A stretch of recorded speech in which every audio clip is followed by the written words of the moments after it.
Good morning everybody. विद्यार्थी मित्र, माझं नाव आहे आनंदराव रामचंद्र पाटील, प्राध्यापक AR पाटील.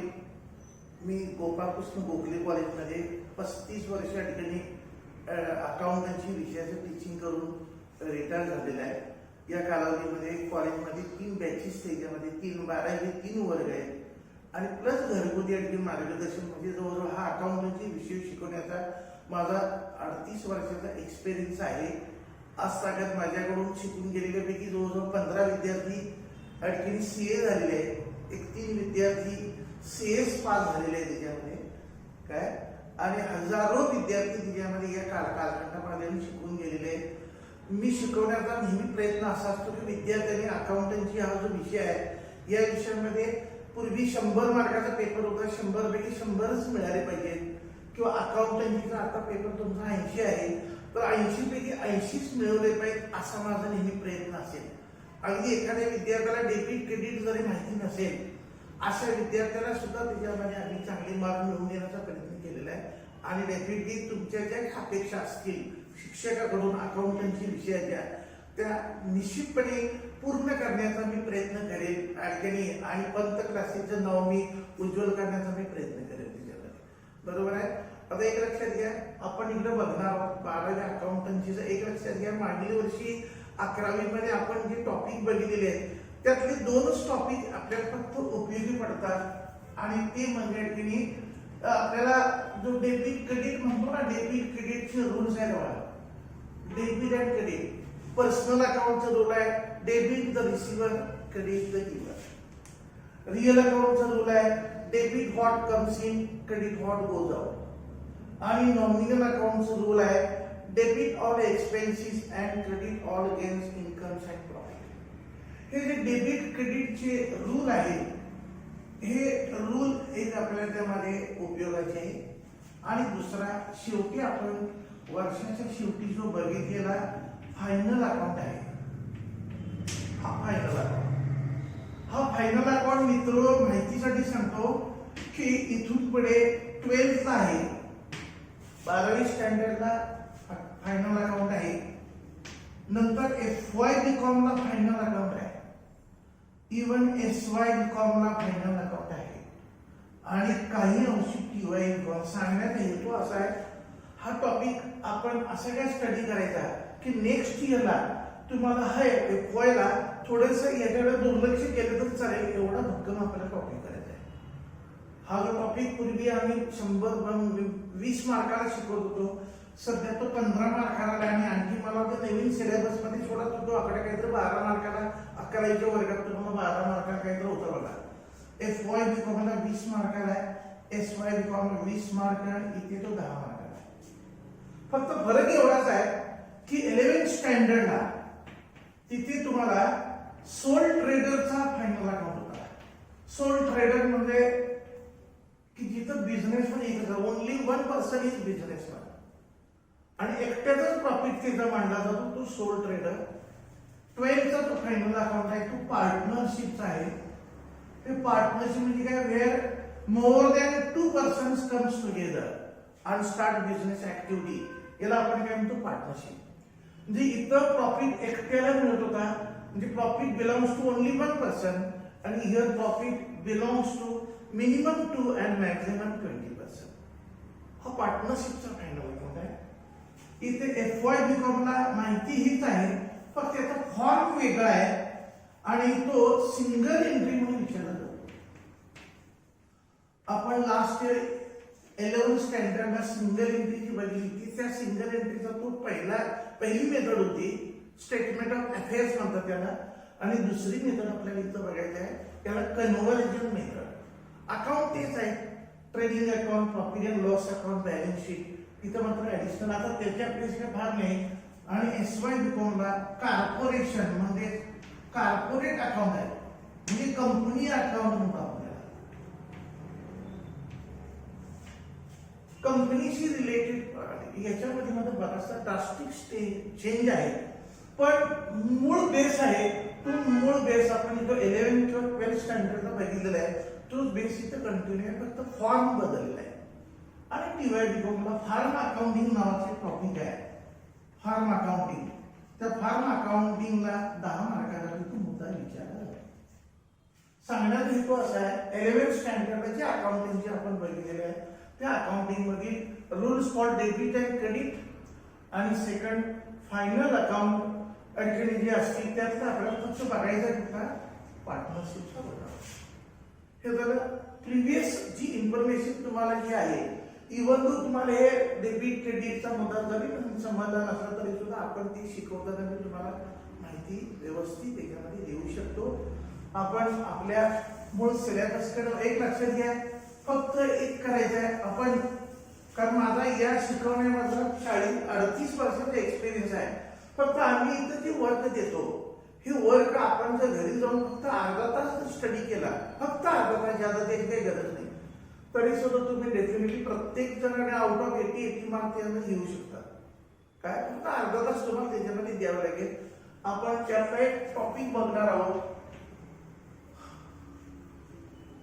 नाव आहे त्याचं bills of exchange. Bills of exchange व्यापारी मराठीमध्ये याला व्यापारी बिल म्हणतात. व्यापारी हुंडी.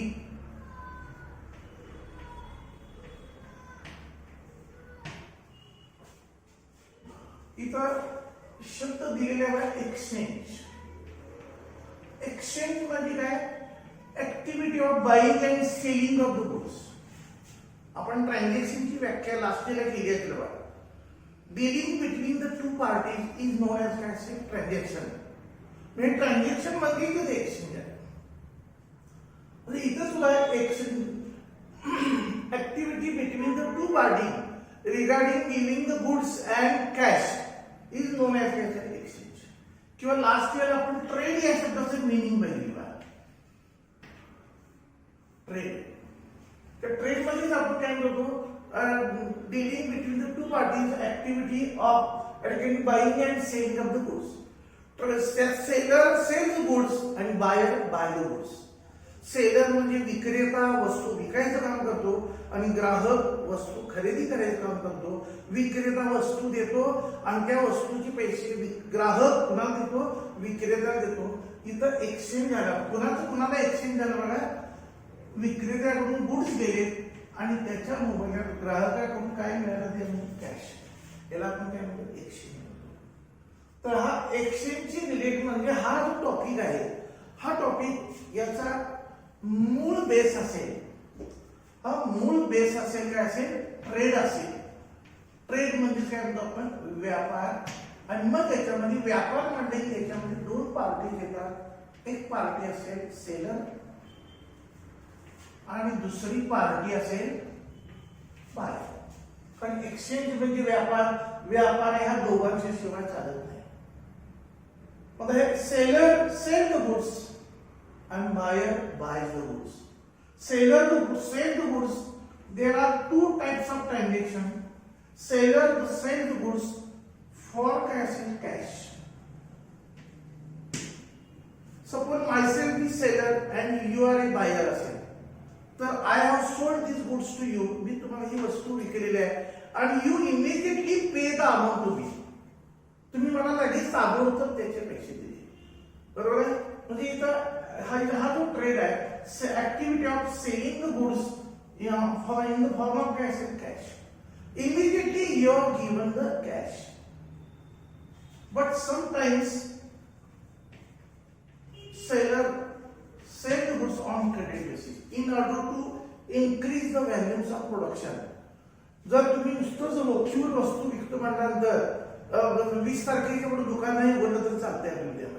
कारण बरेच लोकांना उधारीवर वस्तू खरेदी करायचे. जे पगारदार व्यक्ती आहे हे पगारदार व्यक्ती महिनाभर तुमच्याकडून माल घेतात आणि पगार झाल्यावर तुम्हाला पैसे देत असतात. म्हणून ऑन क्रेडिटवर व्यवसाय आणि हाच व्यवसाय यात महत्वाचा आहे. पण इथे हा जो प्रकार आहे हा प्रकार आपल्याला बिल ऑफ एक्सचेंज मध्ये एक्सपेक्टेड नाही. म्हणजे इथं आपल्याला जो बघायचं की ऑन क्रेडिट म्हणजे काय myself is seller you are काय असेल बायर. मी वस्तू तुम्हाला विकणार. I sold goods to you means I have given this article to you but you did not pay the amount of the goods. तुम्ही लगेच immediately you have not made the payment. तुम्ही मला पैसे दिले नाही, पण तुम्ही मला वायदा दिलाय.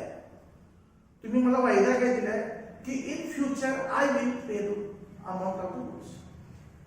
मी तुम्हाला भविष्य काळात तुमचे पैसे देतो. आता हा जो इन फ्युचर तुम्हाला ते पैसे देतो ह्या देण्याचा जो वायदा आहे, हा जो वायदा आहे ओरली आपल्याला ठरलेला असणार, त्याच्याऐवजी काय करतात, एका कागदावरती लिहिलं जातं. मी वस्तू तुम्हाला 5,000ची विकली, तुम्ही म्हणला की हे पैसे आम्ही तुम्हाला 2 महिन्याने देतो. After 2 month I will pay the amount of the goods. हे जे ओरली झालेलं आहे, हे ओरली झालेले एका याच्यामध्ये मॅटरमध्ये कागदपत्रामध्ये ते बंदिस्त केलं जातं आणि त्याच्यावर सेलरची सही असते आणि बायरची सही असते. आणि सही असते म्हणजे दोघं जण त्याच्यामध्ये काय बांधील झाले. उद्या मी माल खरेदी केला नाही असं म्हणता येत नाही तुम्हाला, कागदावर दिलेलं सगळं. सेलरने बायरला ऑन क्रेडिट वस्तू विकल्यानंतर जे 2 महिन्याचा वायदा आहे, तो वायदा ज्या कागदावर लिहिला जातो याला काय म्हणतात, बिल ऑफ एक्सचेंज. म्हणजे हे बिल कशासाठी तयार केले, उधारीने विकलेल्या वस्तूच्या वाटे. फक्त एक लक्षात घ्या, यामध्ये 2 पार्टी येतात, एक सेलर आणि दुसरी पार्टी कुठे असते, बायर. बरोबर आहे. आता एक लक्षात घ्या, माहितीसाठी सांगतो, हा जो टॉपिक आहे तो टॉपिक एकूण 15 मार्काचा आहे. एक 10 मार्क आणि प्लस म्हणजे फर्स्ट 10 मार्क्स. हा 10 मार्कचा जो मुद्दा आहे त्याच्यामध्ये जर्नल एंट्री विचारले जातात. Journal entries. आणि हा जो 5 मार्काचा मुद्दा इथं मी तुम्हाला सांगाल ना, हा सुद्धा तुम्हाला फॉर्म मध्ये विचारतात. Prepare specimen form of bill of exchange. म्हणजे हा जो फॉर्म तुम्हाला आपण नंतर बघणार काय एकदम सगळ्यात आपल्या सिलेबस मधील सगळ्यात सोपं काम हे असेल. सोपे कामाला आपण जास्त वेळ घालवायचा नाही. इथं आपल्याला महत्वाचा मुद्दा बघायचा 10 मार्कचा आपला जे जर्नल एंट्रीज आहे, त्या एंट्री त्या आपल्याला त्याच्यामध्ये बघायचं आहे. 1-2 मिनिटात एवढा जरा मॅटर जरा लिहून घ्या. त्याच्यामध्ये 2 मिनिटात हे जे काय लिहिलेत ना, तो मॅटर थोडा लिहून घ्या.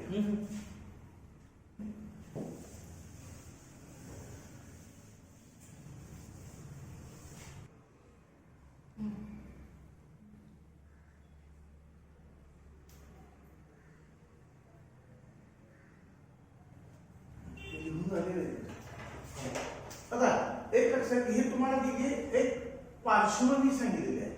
बरोबर आहे की याच्यामध्ये बिल एक्सचेंज म्हणजे काय, व्यापार आहे.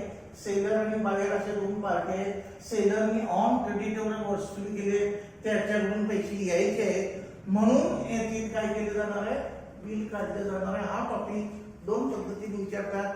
क्वेश्चन नंबर 1 मध्ये, हा क्वेश्चन नंबर 1 मध्ये 5 मार्कासाठी असतो आणि हा क्वेश्चन नंबर 3 मध्ये त्याच्यामध्ये 10 मार्कासाठी असतो. आता तो मुद्दा आपल्याला बघायचा आहे.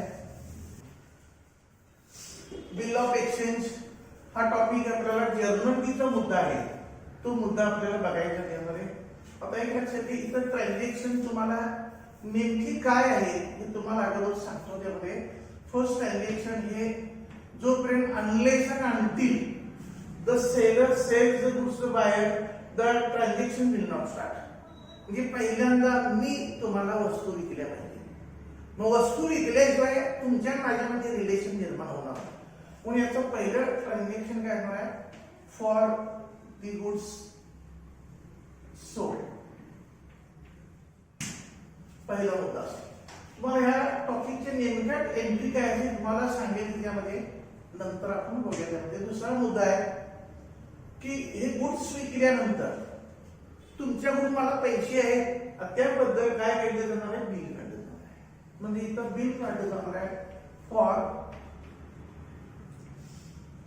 The bill drawn. ड्रॉन म्हणजे तुमच्यावर बिल काढणार. बिल काढणारा नेहमी कोण असेल, सेलर. मी तुमच्यावर बिल काढणार, हुंडी तुमच्यावर काढणार, कारण पैसे तुमच्याकडून मला यायचे, त्याबद्दल बिल ड्रॉन केले जाणार आहे. हा दुसरा मुद्दा त्याच्यामध्ये आहे. आता 3 पार्टमध्ये हा टॉपिक विचारला जातो. पहिल्यांदा हे 2 मुद्दे आपण बघूया आणि नंतर पुढच्या टप्प्यामध्ये बघूया. तर हे मुद्दे नेमके काय आहेत बघा त्याच्यामध्ये. इथे बघा, myself is seller and another person is buyer. Seller selled goods to buyer. मी सेलर आहे. आता मात्र एक लक्षात घ्या, तुम्ही नेहमी प्रॉब्लेम सोडवताना स्वतःला सेलर समजायचं. मी आता जरा मागायची म्हणताना काय म्हणतो, मी सेलर, असं नाही. तुम्ही स्वतःला सेलर समजायचं, कारण तुम्ही प्रॉब्लेम सोडवताना सेलरच्या भूमिकेत सोडवणार आहे. म्हणजे स्वतःचं नाव आपण विचारायचं आणि सेलर समजायचं. तर समजा तुम्ही मला वस्तू विकली, बरोबर आहे. तुम्ही मला वस्तू सांगणे, मी आकड्यांचं ट्रान्झॅक्शन घेतो की mister A sold goods to Mr. B. Mr. A sold goods to Mr. B. Mr. A sold. Who sold the goods? Mr. A. मग मी तुम्हाला काय सांगेल, आपण कोणाची भूमिका करायची आहे, सेलरची. मी here who is seller, mister A. आपलं नाव क्षणभर बाजूला ठेवायचं आणि कुठलं नाव परिधान करायचं आपण, मिस्टर ए. मुद्दा लक्षात आला. जोपर्यंत तुमची इन्व्हॉल्वमेंट, जसं एखादा अभिनेता एखाद्या कुणाची भूमिका करतो, चांगल्या नटाची हिरोची भूमिका करतो, नंतर एका खलनायकाची भूमिका करतो, कधीतर वेड्याची भूमिका करतो, आणि ती बघितलं तर आपल्याला खरोखर वेडा वाटतो, खरोखर खलनायक वाटतो. का? तो त्याच्यामध्ये त्यानं स्वतःला ओतलेला असते, जीव ओतलेला असतो. तुम्हाला सुद्धा इथं काय करायचं आहे, मी सेलर आहे. मग मी सेलर आहे. आता seller sold goods. What we have sold. आपण काय विकलेले आहे त्याच्यामध्ये, गुड्स. म्हणजे पहिला आपण काय असेल, गुड्स. आणि दुसरा मुद्दा आहे, टू होम. कुणाला वस्तू आपण विकली आहे त्याच्यामध्ये, मिस्टर बी. ते मागच्या वर्षी 11th आपल्याला झालेले आहे. म्हणजे इथं आपण कोण आहोत, ए. आता राहिलं ट्रान्झॅक्शन एवढंच. Sold goods. What we have sold. आपण प्रश्न विचार, what we sold goods. To whom we sold goods, mister B. म्हणजे goods account and B's account. आपलं ते पर्सनल, रिअल, नॉमिनल मधला जर व्यक्ती असेल, संस्था असेल तर पर्सनल, वस्तू असतील, मालमत्ता असतील तर रिअल, आणि खर्च आणि उत्पन्न असेल तर कुठला असतो, नॉमिनल अकाउंट. अगदी शॉर्ट मध्ये लक्षात घ्या तुमच्या मातृभाषेत. इथं बघा, गुड्स हा माल आहे, माल किंवा वस्तू आहे. मग माल किंवा वस्तू असेल तर तो कुठला अकाउंट मांडला जातो, त्याच्यामध्ये रिअल अकाउंट. रिअल अकाउंट आहे. जी जी वस्तू डोळ्याने, the thing which we can see, आपण पाहू शकतो, वी कॅन टच, तिला स्पर्श करू, वी कॅन शो, दुसऱ्याला दाखवू शकतो, अशी कुठली वस्तू असेल ती रिअल अकाउंट आहे. आणि म्हणून गुड्स ही वस्तू आहे म्हणून तो रिअल अकाउंट. आणि mister B is the name of person. Mister B, कारण कुठल्याही दगडाचा बी आहे का बघा त्यामध्ये, मिस्टर म्हटल्यानंतर व्यक्तीचं नाव आहे, म्हणून हा अकाउंट कुठला अकाउंट आहे, पर्सनल अकाउंट. आपल्या या टॉपिकची पहिली एंट्री ही अशीच होणार आहे. मग ती एकदाच समजावून घेतो, ती लिहून घ्यायची आणि चांगली गोष्टी होईल. एक लक्षात घ्या, हा टॉपिक 10 मार्काला आहे. आपण जर त्या 3 तासाचं विश्लेषण केलं, 3 तासामध्ये तुम्हाला 7 प्रश्न सोडवायचे, 7 क्वेश्चन. तर प्रत्येक इच क्वेश्चन कॅरीज 26 मिनिट. 26 मिनिटाचा सोडवण्यासाठी तुम्हाला मिळतात. पण याच्यामध्ये टोटल नंबर ऑफ एंट्रीज तुम्हाला फक्त 7 सोडवायचे, 7 सोडवायचे. त्यामुळे हा टॉपिक जर म्हणला तर तुम्ही within 10 minutes you can solve this problem. आता हे तुम्हाला गणित का मी सांगितलं आहे, 26 मिनिटं तुम्हाला मिळणार आहे. 10 मिनिटात प्रॉब्लेम सोडवा, 10 किंवा 12 धरूया आपण. 12 मिनिटात प्रॉब्लेम सोडवला तर उरलेली 14 मिनिटं तुम्हाला फायनल अकाउंट सारख्या टॉपिकला वापरता येतात.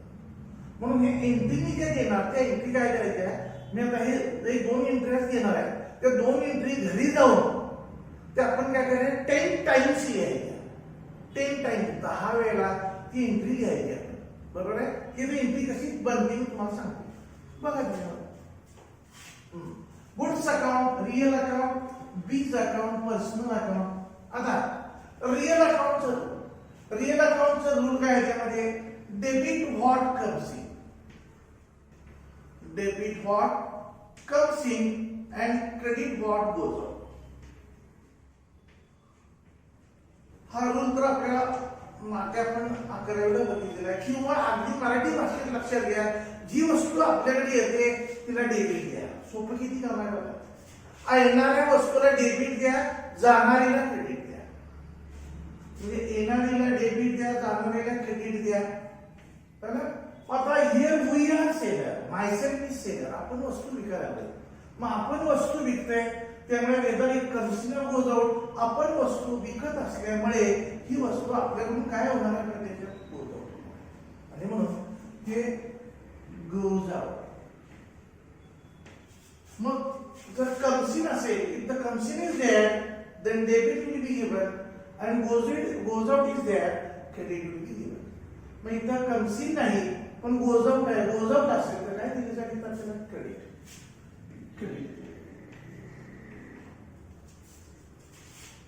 राहिला काय? Mister B.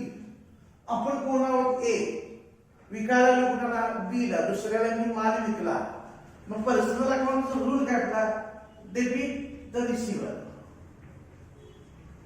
Debit the receiver and credit the giver.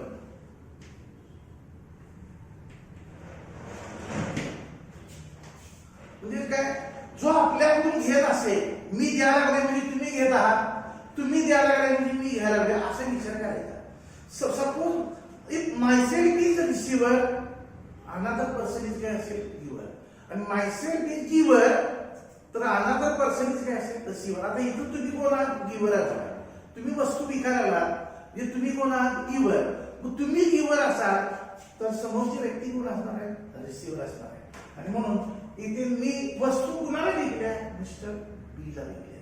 मग मिस्टर बी ला विकल्या म्हणजे मिस्टर बी इज काय असेल? रिसिव्हर. हा रिसिव्हर कसा लक्षात आहे? आपण ए आहोत, मी माल विकला म्हणजे मी गिव्हर, तर तो कोण असेल? रिसिव्हर.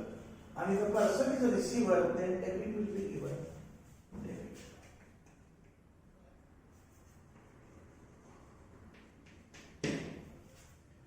आणि मग याच्यावरती एंट्री आपली खाली काय म्हणते यामध्ये?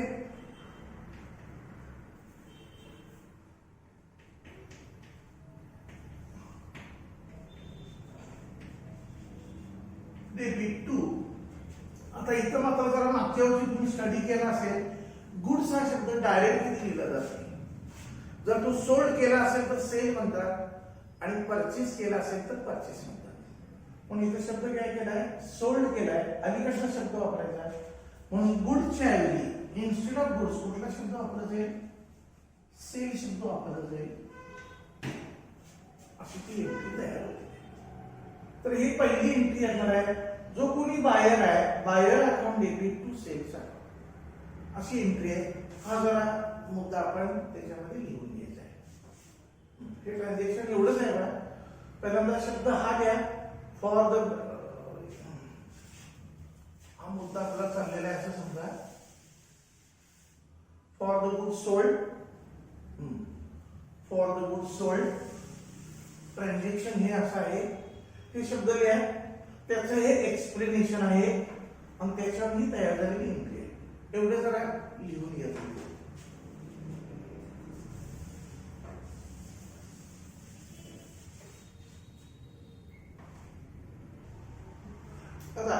नेक्स्ट पार्ट म्हणजे इथं जो एक्सचेंजचा मुद्दा आहे ना, unless and until the transaction between the seller and buyer is effected, the bill of exchange will not start. म्हणजे बिल ऑफ एक्सचेंज निर्माण होण्याचं कारण घडले बघा. कुठलं? तुम्ही मला माल विकलेला आहे म्हणजे माझा अकाउंट डेबिट, घेणाऱ्याचा अकाउंट डेबिट टू कुठला अकाउंट? Sales account. मराठीत लक्षात ठेवलं तरी चालेल. आणि या पद्धतीने आता इथं राहिला मुद्दा बघा. इथून पुढची जरा एंट्री लिहिला मात्र इथं जरा बघायला या बिल ऑफ एक्सचेंज मध्ये एकूण 3 प्रकारच्या पार्टीज आहेत.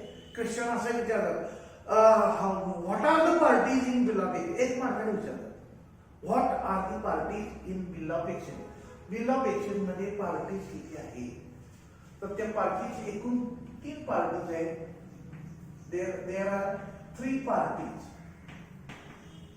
त्यामध्ये 3 पक्ष. पार्टी म्हणजे व्यक्ती, प्रोग्राम नव्हे आपण जो साजरा करतोय तर हा फक्त काय असेल, पार्टीज म्हणजे त्यामध्ये येणाऱ्या व्यक्ती असा त्याचा अर्थ आहे.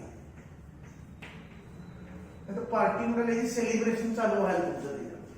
तर 3 प्रकारच्या व्यक्ती मांडल्या जातात. पहिली पार्टी आहे ड्रॉवर, दुसरी पार्टी आहे ड्रॉवी आणि तिसरी पार्टी आहे पेई. क्वेश्चन असा विचारतात, what are the parties in bill of exchange? There are 3 parties, first drawer, second drawee and third payee. आता आपण सोडवताना ड्रॉवर ड्रॉवी या 2च पार्टी महत्वाची आहे.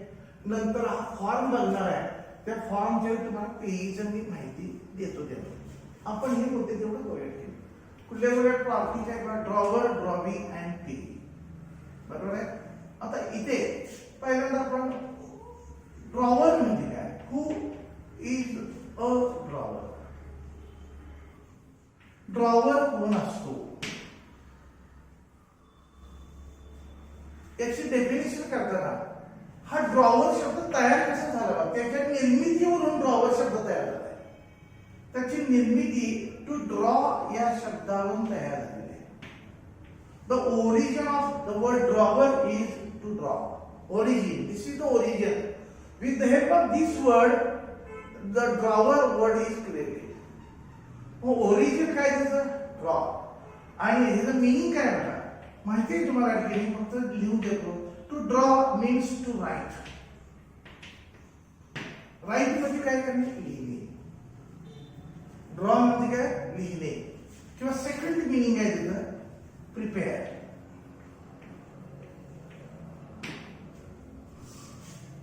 म्हणजे ड्रॉ या शब्दाचं मिनिंग आहे समथिंग राईट ऑन पेपर किंवा प्रिपेअर्ड पेपर.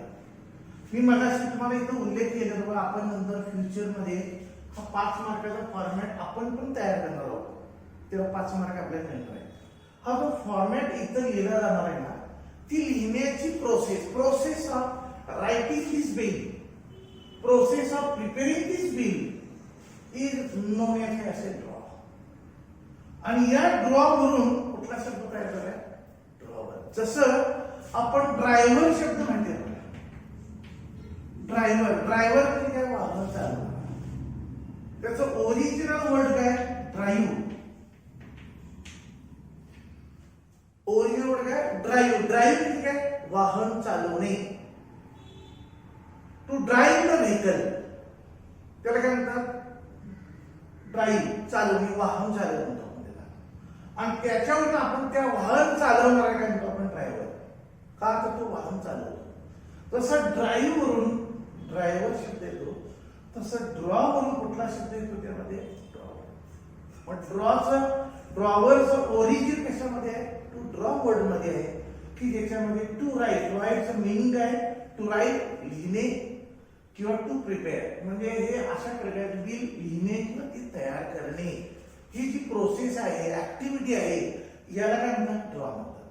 आणि त्याच्यावरून तयार केलेला शब्द कुठला आहे, ड्रॉवर. मग ड्रॉवरची डेफिनेशन काय करतात,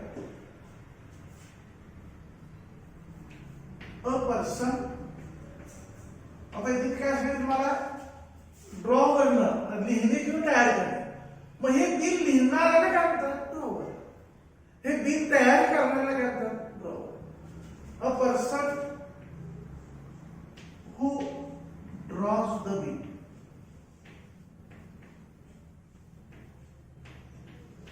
हा शब्द आहे, तो शब्द origin. A person who draws the bill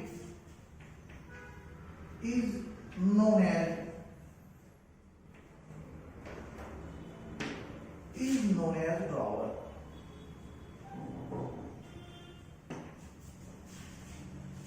A person, व्यक्ती, who की जी व्यक्ती ड्रॉज काय म्हणजे काय करते, एक तर लिहिते किंवा काय म्हणते तयार करते. तर ती लिहिण्याचा प्रोसेस आहे, ते आपण नंतर बघणार जाऊ. ते शब्द आपण तयार करणार आहोत. 30 आता जे फॉर्मॅट तयार करेल. जी व्यक्ती बिल लिहिते इज नोन ॲज ओळखण्यात येते. काय म्हणून ओळखण्यात येते? ड्रॉवर. तर हे या बिल ऑफ एक्सचेंज आणखी एक लक्षात घ्या, ह्याच्यात पार्टी किती दोन आहेत ना. Previously he is a seller, म्हणजे हे बिल काढण्यापूर्वी तो कोण असतो? सेलर. आणि इथून पुढे बिलाचा मुद्दा सुरू झाला की त्याला सेलर न म्हणता इथून पुढे काय म्हणायचं? त्याला ड्रॉवर. म्हणजे या प्रोसेसमध्ये प्रिव्हियसली जो सेलर असतो तोच नंतर याच्यामध्ये काय बनतो? ड्रॉवर. परीक्षेत लिहिताना हु इज ए ड्रॉवर म्हणजे एवढंच आन्सर घ्यायचं, एवढंच आन्सर. पण तुम्हाला माहिती करून देण्यासाठी ब्रॅकेटमध्ये कुणाला हे ओळखला जातो? सेलर इज नोन ॲज, म्हणजे कुणाला ओळखला जातो? सेलरला ॲज ड्रॉवर. म्हणजे सेलरलाच नंतर काय म्हणायचं आपण? ड्रॉवर. तर हा मॅटर आहे. हा मॅटर पहिल्यांदा हे आन्सर आहे. एक मार्क तुम्हाला मिळणार आहे. What are the parties? There are 3 party, drawer, drawee and payee. एक मार्क मिळू शकतो. आता दुसरा मुद्दा आहे, who is a drawer, who is a drawee, who is a payee. बऱ्याच वेळा प्रश्न विचारले, बऱ्याच वेळेला हे लिहून गेले, पाठ करून ठेवायचे. मग याच्यामध्ये काय? हु इज अ ड्रॉवर. मी सांगितलं काय तुम्हाला? To draw. ड्रॉवर राईट किंवा प्रिपेअर. मग जो लिहितो, तयार करतो, यालाच काय म्हणतात? ड्रॉवर. म्हणजे तर एक डेफिनेशन आहे, a person who draws the bill is non as drawer. आता फक्त पूर्वी आपले 2 पार्टी होत्या, आपल्या सेलर आणि बायर. यापैकी कुणाला ड्रॉवर म्हणणार माहिती पाहिजे तुम्हाला. म्हणून मी सांगतो की या प्रोसेस मधला सेलरला काय होतात? ड्रॉवर म्हणून. Seller is non as drawer. तर हा मॅटर एवढा लिहून घ्या. हा फर्स्ट पार्ट झाला, म्हणजे हा ड्रॉवर झाला. नंतर second,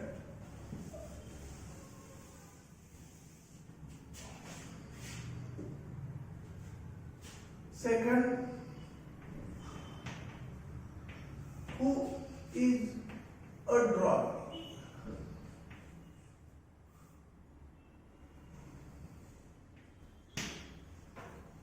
Answer in one sentence मध्ये many times this question asked in the board exam. Many times. म्हणून ते सगळे पाठांतर करून घ्यायचे. जाता जाता 1 मार्क आपल्याला मिळवायचा आहे, घालवायचं नाही आपल्याला तिला. आता हे झालं ड्रॉवर. डेफिनेशन लक्षात. Drawer who draws the bill, एवढं लक्षात घ्या. Person who draws the bill, जो बिल तयार करतो त्याला काय म्हणतात? ड्रॉवर. आणि सेलरलाच आपण काय म्हणतो? ड्रॉवर. हे आपल्याला लिहून झालं असेल किंवा स्क्रीनशॉट करून काय करून घ्या. त्याला दुसरी पार्टी आहे ड्रॉविंग. ड्रॉविंग नाव म्हणतात. तर ड्रॉवी इथं बोलत असताना बघायचं आहे. आता जर हा मुद्दा एक लक्षात घ्या, याला निगोशिएबल, इंडियन निगोशिएबल ऍक्ट असं त्याला म्हणतात. दस्तऐवज कायदा, निगोशिएबल ऍक्ट. या कायद्यामध्ये अडकणी, समजा मी ड्रॉवर आहे, तुम्ही माझी ड्रॉवी आहे किंवा तुम्ही ड्रॉवी, मी तुम्हाला ड्रॉवी म्हणणं बरोबर आहे. आपण स्वतः ड्रॉवर समजा. काय आहे? तुम्ही माझ्यावर बिल काढलेलं आहे, मला काहीच विकलेलं नाही. पहिला मुद्दा असं बघा, तुम्ही मला 5,000चे गुड्स विकले आणि तुम्ही मला 5,000 बिल काढले, मी मान्य करणार. पण तुम्ही मला काहीच विकलेलं नाही, काहीही दिलेलं नाही मला तुम्ही, आणि तरी माझ्यावर तुम्ही बिल काढले. मी तुमचं बिल मान्य करेल का त्याच्यामध्ये? नाही. मग इंडियन निगोशिएबल ऍक्ट आहे, चलनक्षम दस्तऐवज कायदा असं त्याला मराठीमध्ये म्हणतात. त्या कायद्यामध्ये असं त्याच्यामध्ये नमूद केलेलं आहे, when drawer draws the bill on the another person किंवा on drawee, then that drawee must accept this bill. त्यांनी ती बिल काय केलं पाहिजे? मान्यता दिली पाहिजे, मंजुरी दिली पाहिजे. जसं आपण म्हणतोय ना, लग्नाच्या प्रोसेसमध्ये मुलगा मुलगीला दाखवतात, मग मुलगीने मुलग्याला पसंत करायचं, मुलग्याने मुलगीला पसंत करायचं. पसंती झाल्यानंतर मग आई वडिलांची बोलणीची चर्चा सुरू होते, आहे ना त्यामध्ये. इथं पसंती जरा वेगळ्या प्रकारची आहे त्यामध्ये. इथं काय असणार त्यामध्ये? तुम्ही माझ्यावर बिल काढले, तुम्ही कोण आहात? ड्रॉवर. तुम्ही माझ्यावर बिल काढलेलं आहे. का काढलेलं आहे? वस्तू विकलेली आहे. मग समजा त्या वस्तू मी तुमच्याकडून 5,000 घेतल्या आणि तुम्ही बिल मात्र काढताना 10,000चं काढले, मी मान्य करेल काय? वस्तू तुम्ही विकले 5,000 द्या आणि बिल काढताना आता काढले किती 10,000, मी मान्य करेन काय? नाही करणार. 5,000 बिल काढल्याचं मान्य करणार. म्हणून इंडियन निगोशिएबल ऍक्टनं हे ड्रॉवीला जरा प्रोटेक्शन देण्याचा प्रयत्न केला आहे. त्यात उठसूट कोण पण उठणार आणि माझ्यावर बिल काढणार. आणि म्हणून त्यांनी काय केले की when any bill is drawn on any person, then that person must accept this bill. त्या व्यक्तीने ती बिल काय केलं पाहिजे? स्वीकारलं पाहिजे. ऍग्री, ऍक्सेप्ट करणे म्हणजे ऍग्री करणे, मान्य करणे. Unless and until this person agree this bill, accept the bill is not valid. Valid म्हणजे आपण कायदेशीर म्हणतो. व्हॅलिड या शब्दाचा अर्थ काय? कायदेशीर. त्या बिलाला कायदेशीर स्वरूप प्राप्त व्हायचं असेल काय, then the bill which we drawn by the drawer must be accepted by cash drawee. आणि ते ऍक्सेप्ट करताना तुम्ही त्याच्यावर कुठल्या प्रकारचा दबाव आणायचा नाही, प्रेशर कुठलं नाही प्रॅक्टिस काय, voluntarily that person must accept this bill. आणि म्हणून जसं ड्रॉवरची डेफिनेशन काय, person who draws the bill, तर ड्रॉवीची डेफिनेशन काय असेल? अ पर्सन हु, आणि कुठला शब्द वापरायचा? Accept the bill. डेफिनेशन लक्षात आली पाहिजे. जो बिल काढतो त्याला ड्रॉवर म्हणतात, तर जो बिल काय करतो? ऍक्सेप्ट करतो त्याला काय म्हणतात? ड्रॉवी म्हणतात. आणि म्हणून ती डेफिनेशन अशी आहे,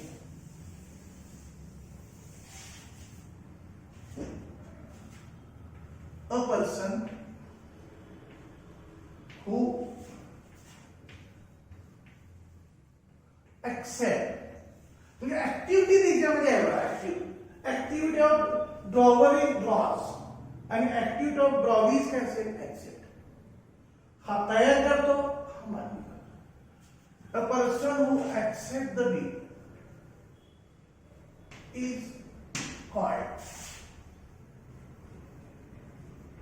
एज काय असेल? ड्रॉ.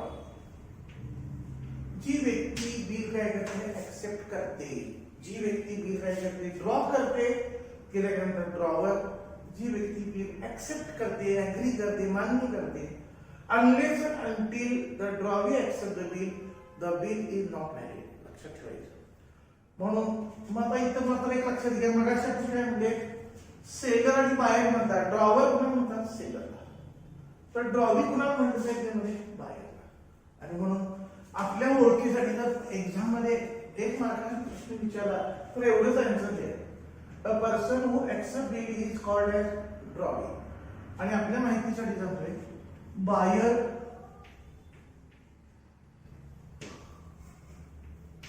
इज नोन एज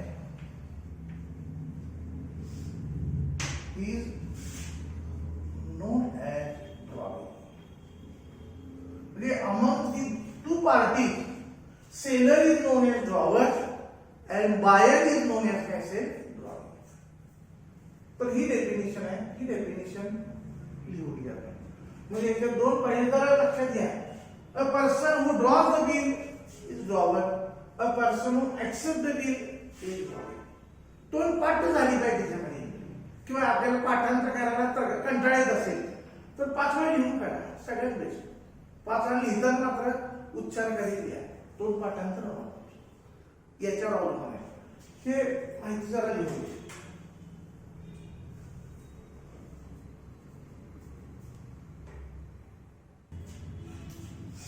तर त्या दोन डेफिनेशन लक्षात घ्या. फर्स्ट डेफिनेशन असेल, a person who draws the bill, underline the word drawers.